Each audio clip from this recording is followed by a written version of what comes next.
Now, when you look at all these things that you're doing, be it women or seniors, or like in this case, the MINDEF, right? Are there also, when we're looking at talent, are there particular industries that we have, that there is a greater focus on, and because of that's good for the country? The main industry, okay, I just want to share with you that currently we are also doing an impact study of AI, digital, and sustainability. Right. So we were given that mandate by our Minister Sivan Sim. And of course, it came with the mandate as a think tank for the ministry.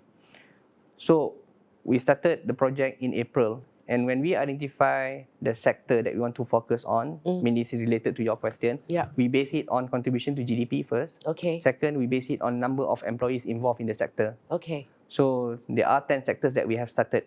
So the like of E&E, electric and electronic, because it's, and semicon, because it's an emerging industry. Of course, ICT, and then we have pharma, medical devices, we have energy, and then we have retail, because retail, it involves many people. Many people. We have food manufacturing services. And then we have another 2 sectors. Which you can go online and check. There's a lot to remember. But okay, so whenever we look at these things, we also look at the contribution to GDP. Yes, and of course, Freda, apart from these 2 parameters, it must be aligned with the strategic direction of the country. So we have documents like National Industrial Master Plan, NIMP, and then we have NETA, the Energy Transition Roadmap, and also our 12 Malaysia Plan. So we are also looking at this document to identify, to ensure that the alignment of the sectors that we are focusing on is aligned with the economic direction of the country. You shared some very interesting things, and even earlier we were speaking about, now you're working with MINDEF to help the veterans to get smoothly transition to a new life. What are some of the success stories that you like to share, that things that TalentCorp is doing? Let us go by talent segment. Easier, right?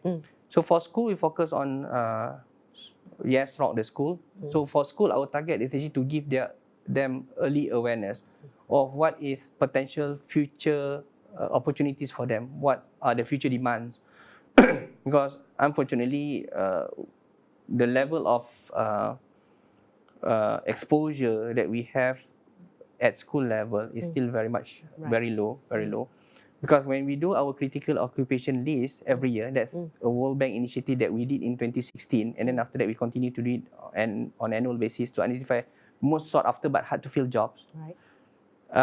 We've seen a job like animation and gaming coming into the list. So I'm not sure about you, because you are very exposed, Freda, but if you ask for any parents, and your kid tell you that, hey, Mama, I want to do gaming. Not many parents will support that. My son is doing interactive design, by the way. That's right. Not many people. Because you go with the conventional profession. Doctors, lawyer. Not my son. Of course, that's right. It depends on the level of the exposure of parents, and also we are also working with MOE actually to, because schools is too big for us.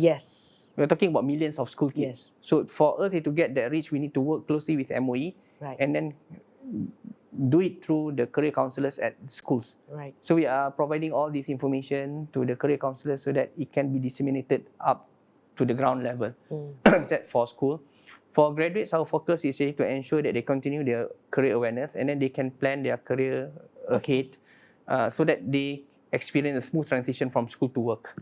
So we have a platform called MyNex, where actually they can go in, do some profiling, understand where their inclination is, and then plan their career based on that. For example, if you are doing engineering, and then your profile shows that you are entrepreneurial.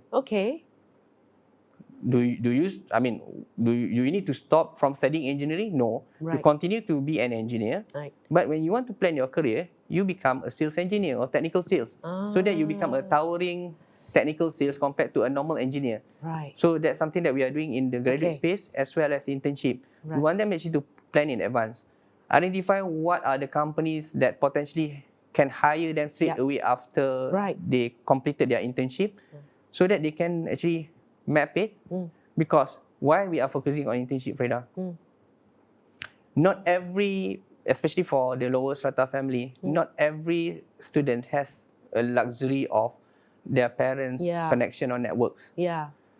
So even though even though you get 4 pointers CGPA, Yeah. 3.9, when you submit your application, you'll be just one of the papers, right? I mean, a stack Yeah. of papers. Yes. Yes. And if you are not familiar with the latest technology, where Yes. actually they use AI, actually the ATS friendly resume, then maybe you even left Yeah. out, even though you have good result. Right. So internship actually provide you with the opportunity to prove yourself. So we are telling the student, this is the opportunity for you actually to nail it. Right. Because you have 4 to 6 months to show Okay. your potential. To set them up for success.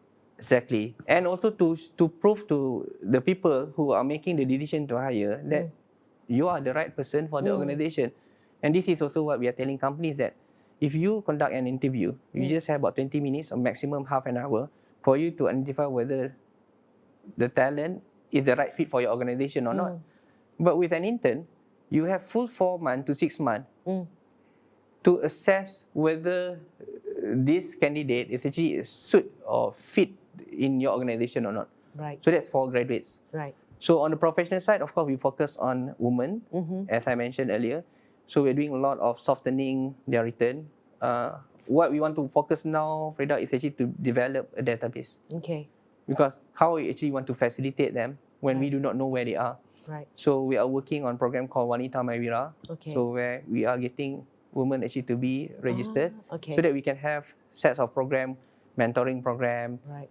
some workshops where actually they can come in for one day, actually get connected to fellow professionals, and maintain their networks, Right. even though when they are out of the Yes. workforce, Yes. so that they will not feel detached Yes. from the circle. Yes. So that's on professionals and women. Right.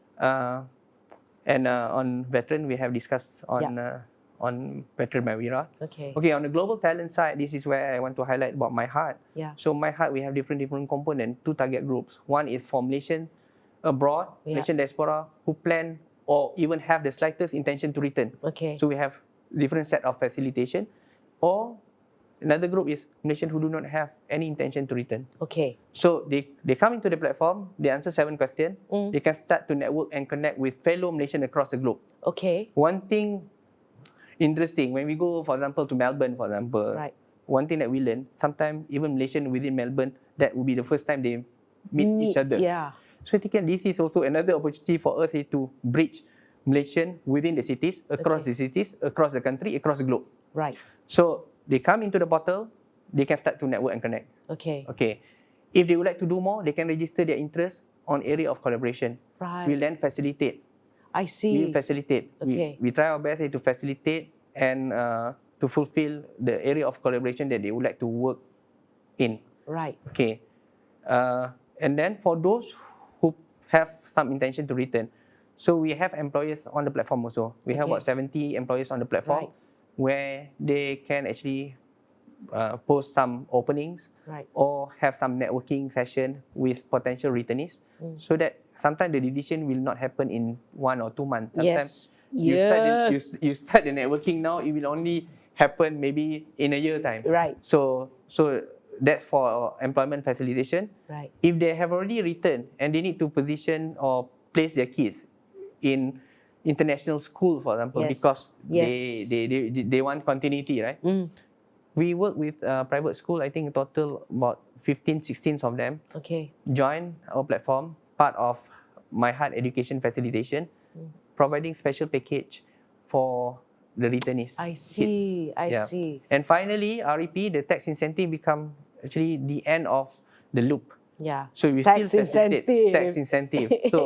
So they will get 15% flat tax rate for 5 years. Right. Yep. And of course, they are given some exemption actually to buy a CKD car, up to 100,000 exemption. And then one big thing about those who have foreign spouse is they be considered for a fast track PR. So Right. they get their PR around 6 to 12 months. Okay. So that's for Malaysian diaspora.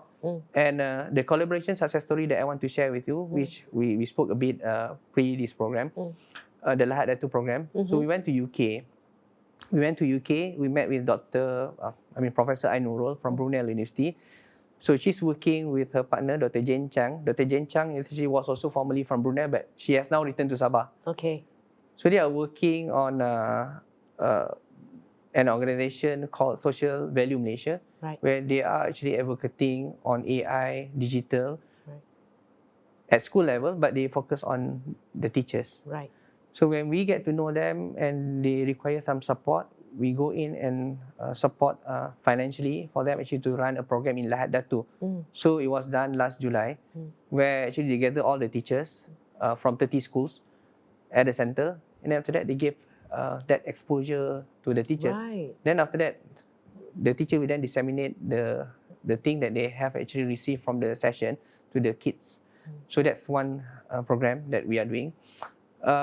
Another one that we are going back to Tokyo. In fact, this 14 to 16 September, we met with Dr. Amy Po. Dr. Amy Po is from Bukit Mertajam. So she's a double PhD holder in the University of Tokyo.